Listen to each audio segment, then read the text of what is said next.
नारायण नारायण नारायण नारायण। कीर्तन तो मुझे चरणों ने करवा ही दिया है और विलंब भी हो गया है, तो भी व्यास आसन से कोई आदेश प्राप्त हो और उसका श्रद्धापूर्वक पालन न किया जाए तो गुरुतम अपराध है। तो केवल आदेश की पालना की दृष्टि से कुछ शब्द निवेदन किए जा रहे हैं और वही जो सुना है उसी को संक्षेप में दोहरा देते हैं। कोई न कोई बहाना ढूंढ के और बात कही जाती है। भगवान श्री कृष्ण साक्षात परमात्मा है, ये लिखा हुआ है। भागवत का वही कृष्णस्तु भगवान स्वयं। भगवान का स्मरण करने मात्र से क्या क्या होता है वो सब आप लोग हमसे बढ़िया जानते हैं। लेकिन इतना जानने पर भी भगवान के अपने बाप का ही कल्याण नहीं हुआ। ले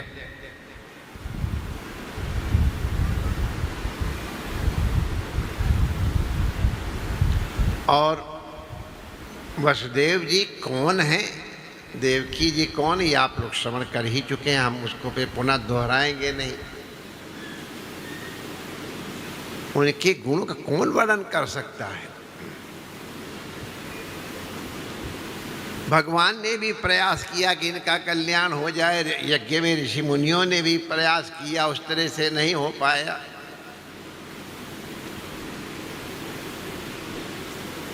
तो भगवान ने अपने चेले के चेले को भेजा। नारद जी को भेजा तो नारद जी ने पूछा कि महाराज आप हमको भेजा कि पिताजी का हमारे कल्याण कर दो। अरे हम आपके नाती चेला, हम क्या कल्याण कर, नहीं, जाओ तुम कल्याण करो। तो इसमें कोई भगवान की महिमा में न्यूनता नहीं है। आप कृपया इसको सावधानी से श्रवण करें। नारद जी श्री वसुदेव जी का कल्याण करने के लिए गुरुजनों के आदेश से स्वयं पधारे और अभी वशिष्ठ जी के लिए जो विशेषण दिए गए हैं वो नारद जी के लिए वहाँ एकादश स्कंद में दिए हुए हैं। फिर वहाँ पर नारद जी ने नवयोगीश्वरों के ब्याज से सदुपदेश दिया और वसुदेव जी का कल्याण हो गया। भगवान के करने से नहीं हुआ और भगवान के ही रूप के कारण ही उनका कल्याण हुआ। तो नारद जी ने बताया कि तुम्हारी अभी उस तरह की निष्ठा नहीं थी जिस तरह होनी चाहिए। अभी खटवांग जी के विषय में हम लोगों ने श्रवण किया है। तुम्हारे मन में अभी भी वात्सल्य भाव था, मैं इनका पिता हूं ये भाव था, और जैसे ही किसी संत की कृपा से ये भाव मिट गया, अब तो कहीं कुछ लाना थोड़ा नहीं था, वहीं का वहीं हो गया। वसुदेव जी कृतार्थ हो गए। ये घटना क्यों सुनाई गई है? केवल इसलिए हम लोग उसका स्मरण कर रहे हैं। उपनिषद में भी जिसका आदेश दिया गया है उसके अभिज्ञानार्थ किसी इस प्रकार के श्रोत्री ब्रह्मनिष्ठ के शरण में जाओ गुरुम एव ही अभिगच्छेत, गच्छेत नहीं अभिगच्छेत। अब वो सब व्याख्या तो आप सुनते ही रहते हैं, अभी हम लोग सुन रहे थे। गुरुम एव ही अभिगच्छेत माने तद भिन्नत्वे सति, और कोई उपाय है ही नहीं, गुरु एक उपाय है। संत भी कह सकते थे, लेकिन अगर संत के प्रति गुरु बुद्धि नहीं है, अभी जो बिना महत्पाद रजोभिषेकम की बात कही गई, तो महत्पाद रजोभिषेकम का तात्पर्य महत्व तो कहाँ आएगा, गुरु में ही आएगा। इसलिए जितने तपस्या से जितने लिस्ट बता दी रघुगण जी को, जड़ भर जिंदगी भर नहीं बोले, बोले तो ऐसा बोले कि बस अद्वितीय ही बोले। ये भी गुरु की कृपा है। संभवतः हमने पूज्य डोंगरे जी से सुना था कि राजा रघुगण वही हिरण इस जन्म में थे जिनको उन्होंने अपनी गोद में उठा के पाला था। और कुछ संत ये भी कहते हैं कि जिसको अपने कंधे पे लादा है उसका कल्याण करना पड़ेगा किसी भी तरह से। जिसको संत ने एक बार स्वीकार कर लिया उसको तो किनारे तक पहुंचाएंगे ही। तो इसीलिए बिना महत्पाद रजोभिषेकम जो हम लोग सुन रहे थे, क्या अद्भुत महिमा। अब चूंकि हम आए थे भी पूज्य महापुरुषों के चरणों में प्रणाम कर रहे थे, तब व्यास आसन से पूज्य चरणों का मंगलमय मंत्र श्रवण कर रहे थे। श्लोक क्यों कहें, गंगा लहरी तो मंत्र है। समृद्धिम सौभाग्यम सकल वसुधाया की। अभी अभी हम लोगों ने श्रवण किया है कि ब्रह्मद्रवा के रूप में भगवान राधा कृष्ण ही गंगा जी हैं। हरि भी विष्णु चरणों के अधिष्ठात्री देवता है, ये भी हम लोग स्वीकार करते हैं, इसलिए विष्णुपदी भी हैं। तो गंगा की महिमा का महाराज जी ने उच्चारण किया तो श्लोक का मेरे मन में लोभ आ रहा कि गंगा लहरी की चर्चा गंगा तटवासी महापुरुष के द्वारा की गई, तो एक श्लोक जो उन्होंने उल्लेख तो कर दिया, सुनाया नहीं, उसको मैं स्मरण कर लूं।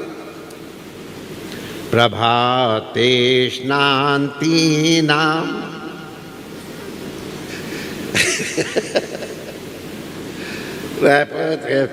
कुचतटीं प्रभाते स्नान्तीनां नृपतिरमणीनां कुचतटीं गतो यावन्माता मिलति तव तोयैर्मृगमदः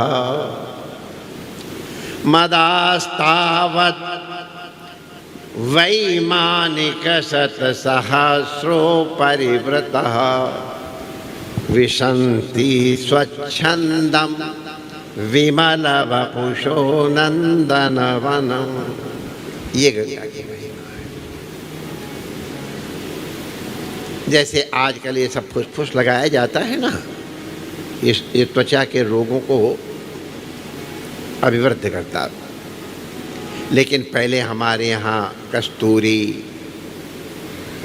केसर, चंदन, हरिद्रा इत्यादि के लेप होते थे और वो कांति का भी अभिवर्धन करते थे और सात्विकता का भी अभिवर्धन करते थे।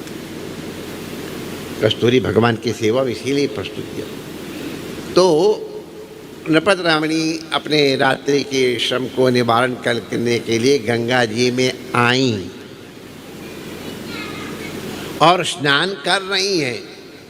स्नान्तीनाम माने, अब महाराज जी तो इतने बढ़िया व्याकरण के पंडित हैं कि जरा कहने का मन होता। स्नान्तीनाम अभी कंटिन्यूअस टेंस में वो स्नान कर रही हैं। स्नान्तीनाम नृपतरमणीनाम कुछ तटी वक्षस्थल पे लगा हुआ मृग मद यद तदोर नित्य संबंधा यावत और तावत इसका मतलब है अव्यवहित उत्तर क्षण में वो कस्तूरी मृग जिनकी नाभि से वो कस्तूरी निकाली गई थी, पास्ट टेंस, भूतकाल में, कब सूखी और कब आई बाजार में और कब बिकी और कब इनको नृपत रमणियों को मिली और कब उन्होंने अपने वक्षस्थल पे लगाया गया उनके, और कब स्नान करने के लिए आई। अब कितने वर्ष बीते होंगे क्या पता चले, कस्तूरी नष्ट तो होती नहीं। अब उस समय वो मृग कहाँ किस योनि में है उसका भी कोई निर्णय नहीं है, नहीं लिखा हुआ है। मृगास्तावत माने उसी समय, कब, यावत माना जिस समय वो नृपत रमणी भी स्नान कर ही रही है, अभी वो निकली नहीं है। मृगास्तावत वै मान यतः गतो यावन, यावन यावत जैसे ही अभी मृग आपके जल में वो मृगमद मिला है और पूरी अपने उनका शरीर भी नहीं, साक्षात भी नहीं, अनविलिंगली विलिंगली भी नहीं, मृत शरीर से भी नहीं, एक शरीर का अंश मात्र, और वो भी अब परीक्षा प्रारब्ध भी कहाँ कहा जा सके। नृपत रमणी की कोई मन में इच्छा तो थी नहीं कि इनका कल्याण हो, लेकिन किसी भी प्रकार से मृगमद यावत जैसे ही यतः यतो यावन मिलत, जैसे ही मिलत मिल रहा है, स्नांती नाम नृपत रमणी नाम कुछ जो लगा हुआ जैसे ही मिल रहा, मृगास्तावत।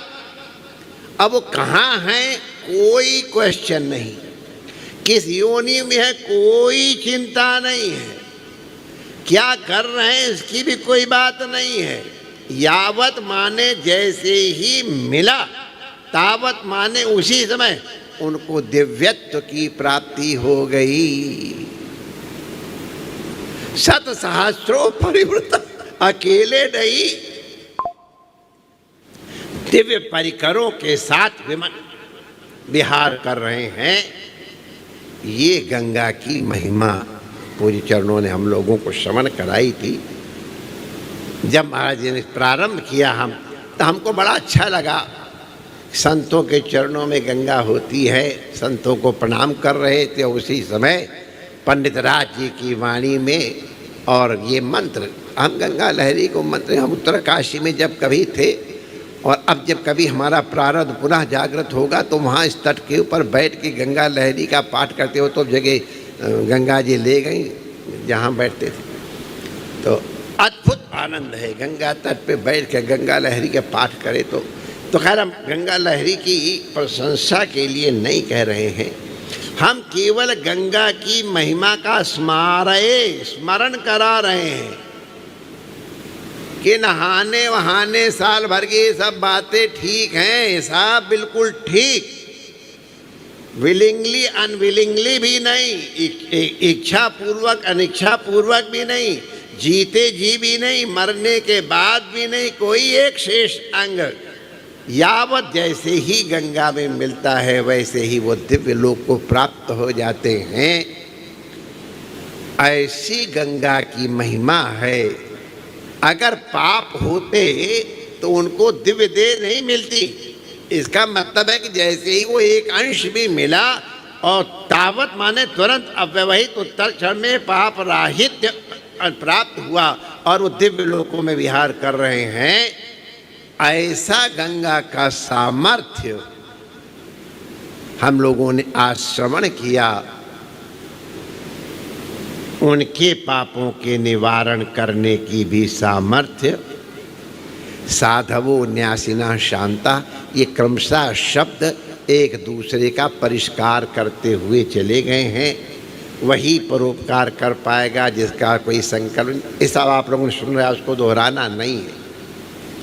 हम केवल यही स्मरण करना चाहते हैं कि आज 19 साल से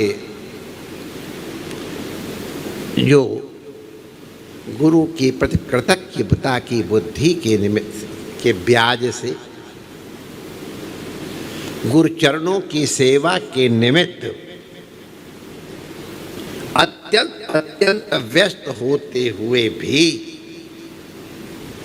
और एक अद्भुत अत्यद्भुत अनुभव श्रीमद् भागवत के प्रति श्लोक की चर्चा। अब अधिक विशेषण हम लगाएंगे तो थोड़ा हमको बड़ा प्रत्यवाय का भी भय रहता है, लेकिन वो एक श्लोक हमारे यहाँ लिखा हुआ है कि वाग वज्रम महाशूल्यम, बहुत कठिन हो जाता है अगर गुणाधिक व्यक्ति के प्रति अगर कुछ न बोला जाए तो रहा नहीं जाता है, वज्र की तरह पीड़ा देता है।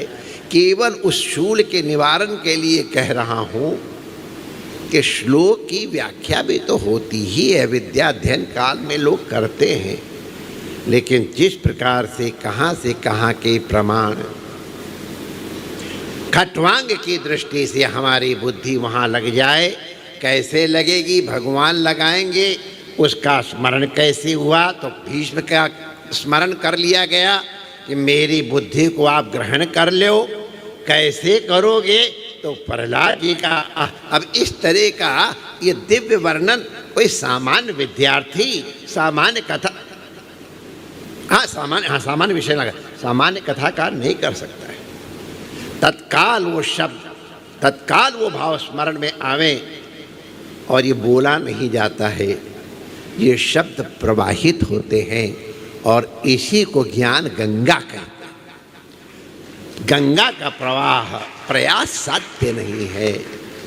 जिस प्रवाह भाव से ये भागवत के ये चर्चा प्रति श्लोक हो रही थी, बहुत सी स्मृतियाँ, संभवतः बहुत कम लोगों को ये सौदास की कथा और कैसे कुंडल जो आए और कैसे गुरु के वो ये सब चीज़ें जिसने बहुत शास्त्रों का और शास्त्र पढ़ने से नहीं आते। एक श्लोक सुनाया गया था, उसी को मैं दोहरा रहा हूँ, लेकिन व्याख्या थोड़ा उसको परिपुष्ट करने के लिए कह रहा हूँ। विद्या केवल विद्या से आती है, नोट कर लो। अब ये खंडन नहीं कर रहा हूँ, ध्यान रखना, उसका मंडन कर रहा हूँ, पोषण कर रहा हूँ। गुरु शुश्रूषया विद्या, गुरु शुश्रूषा के अतिरिक्त अन्य कोई उपाय नहीं है। तद विधि प्रणिपाते न परिप्रश्नेन सेवया तद अभिज्ञानार्थम गुरुम एव ही गच्छेत।